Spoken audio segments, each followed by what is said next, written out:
جس گھر میں تعلیم یافتہ نیک ماں ہوتی ہے وہ گھر تہذیب اور انسانیت کی یونیورسٹی ہوتی ہے۔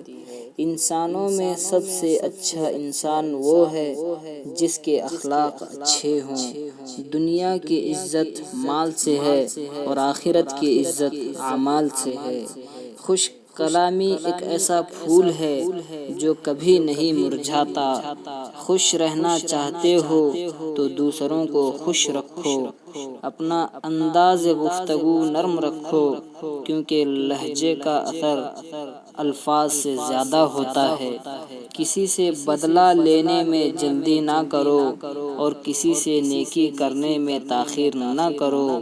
انسان کے اچھے اعمال ہی اسے احسان عطا کرتے ہیں۔ قیامت کے دن میزان عمل میں سب سے زیادہ وزن دار چیز جو رکھی جائے گی وہ اچھے اخلاق ہوں گے۔ دن بھر روزہ رکھنے اور رات بھر عبادت کرنے سے انسان جو مرتبہ حاصل کرتا ہے وہی درجہ وہ اچھے اخلاق سے حاصل کرتا ہے۔